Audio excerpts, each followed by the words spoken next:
जिसे किया था सूर्यपुत्र कर्ण ने, द्वापर में द्रौपदी ने और त्रेता में माँ जानकी ने। हमारी संस्कृति, हमारी परंपरा, हमारा धरोहर, हमारी खुशियों का आधार छठ आ रहा है और हम सुनाने जा रहे हैं इसी छठ की कथा, जिस कथा को सिर्फ सुनने मात्र से आपकी सारी मनोकामनाएं पूरी हो सकती हैं। तो इसे ध्यान से सुनिएगा। स्वयंभू मनु के पुत्र राजा प्रियव्रत एक धर्मपरायण, न्यायप्रिय और वीर राजा थे। उनकी रानी मालिनी अत्यंत रूपवती, सुलक्षणा और धर्मनिष्ठा से पूर्ण थी।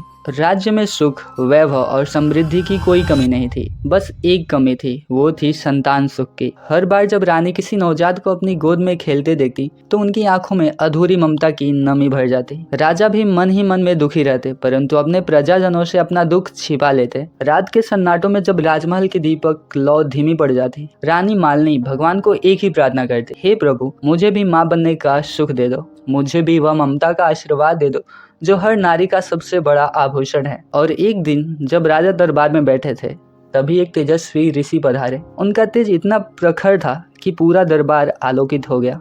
राजा ने तुरंत उठकर उनका स्वागत किया और चरणों में प्रणाम किया। ऋषि बोले, हे राजन, तुम्हारे मुख पर वैभव तो है, पर मन में शांति नहीं दिखती। कहो, क्या व्यथा है तुम्हारे हृदय में? राजा प्रियव्रत ने नम्रता से कहा, हे महर्षि, मेरे पास सब कुछ है पर संतान नहीं है। मेरा वंश समाप्त होने की कगार पर है, कृपा करके कोई उपाय बताइए। ऋषि ने ध्यान लगाया और कहा, राजन, तुम्हारा भाग्य शुभ है। तुम पुत्रेष्टि यज्ञ करो, मैं स्वयं उसका संचालन करूंगा। देवता प्रसन्न होंगे और तुम्हें संतान प्राप्त होगी। राजा ने झटपट यज्ञ की तैयारी करवाई। पूरे राज्य में पवित्रता का वातावरण बन गया। ऋषि ने वेदों मंत्रों से अग्नि प्रज्वलित की और आहुति देते हुए कहा, हे अग्निदेव, हे ब्रह्मादेव, हे सूर्यदेव, राजा प्रियव्रत को संतान सुख प्रदान करें। और कुछ महीनों बाद रानी मालिनी गर्भवती हुई। पूरा राज्य आनंद में डूब गया। हर गली, हर द्वार पर दीप जलाए गए। महल में मंगल गीत गाए जाने लगे। 9 महीने बीते और वह शुभ क्षण आया। रानी ने एक पुत्र को जन्म दिया, परंतु जैसे ही शिशु का जन्म हुआ, वह निष्प्राण था। जीवन की कोई हलचल नहीं, कोई सांस नहीं।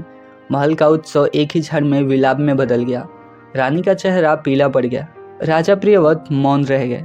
उन्होंने उस मृत बालक को अपनी गोद में लिया और उनके हृदय से एक ही शब्द निकला, हे प्रभु, क्यों? राजा और रानी ने भोजन पानी त्याग दिया। महल में शोक का वातावरण था। रात का गहरा अंधेरा था। रानी मालिनी अपने मृत शिशु को गोद में लिए हुए रो रही थी। तभी अचानक कमरे में एक दिव्य प्रकाश फैल गया। उस प्रकाश के मध्य में एक अद्भुत तेजस्विनी देवी प्रकट हुई। उनका मुखमंडल सूर्य के समान चमक रहा था। हाथों में कमल और वर मुद्रा थी। उनके चरणों के पास दिव्य पुष्पों की वर्षा होने लगी। रानी भय और श्रद्धा से कांपती हुई बोली, आप कौन है माँ, कृपया बताइए।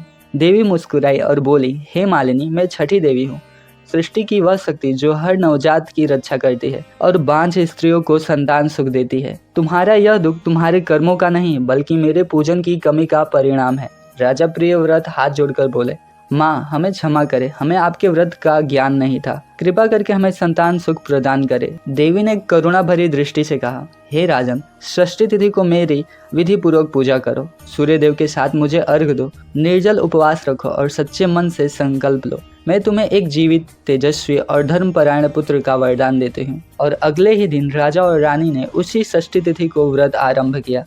राजमहल में किसी ने अन्न नहीं खाया, सिर्फ भक्ति और श्रद्धा की गंध फैल रही थी। रानी मालिनी ने नदी के किनारे जाकर स्नान किया और मिट्टी के घाट पर दिया जलाकर षष्ठी देवी और सूर्य देव को अर्घ दिया। और उन्होंने दोनों हाथ जोड़कर कहा, हे माँ, मैं आपका व्रत करती हूँ। मेरे जीवन की एकमात्र इच्छा यही है कि मैं माँ बन सकूं और मेरी गोद सूनी न रहे। उनकी आंखों से आंसू बहते रहे, पर उनके होठों से केवल प्रार्थना निकली। राजा प्रियव्रत उनके साथ घाट पर खड़े थे, निर्जल होकर देवी से संतान सुख की विनती कर रहे थे। और रात बीती और प्रातः काल सूरज उगने ही वाला था। जैसे ही सूर्य की पहली किरण रानी के मुख पर पड़ी, एक मधुर आवाज सुनाई दी, माँ। रानी चौंक उठी। वह मृत शिशु जीवित था। उनकी आंखें खुल चुकी थी और वह धीरे धीरे मुस्कुरा रहा था। रानी मालिनी की आंखों से खुशी के आंसू बहने लगे। उन्होंने बच्चे को हृदय से लगा लिया और बोली, माँ छठी, आपने मेरी गोद भर दी। पूरा महल आनंद से झूम उठा, शंखनाद हुआ, नगाड़े बजे। राजा प्रियव्रत ने प्रजा को बुलाकर कहा, आज से हम हर वर्ष इसी दिन छठी माता की पूजा करेंगे, जिसने हमें जीवन का सबसे बड़ा उपहार दिया है। और उसी दिन से यह व्रत पूरे राज्य में मनाया जाने लगा। राजा ने आदेश दिया कि हर स्त्री पुरुष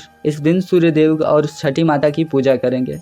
व्रत का यह स्वरूप धीरे धीरे पूरे आर्यव्रत में फैल गया और आज हम इसे छठ पूजा के नाम से जानते हैं।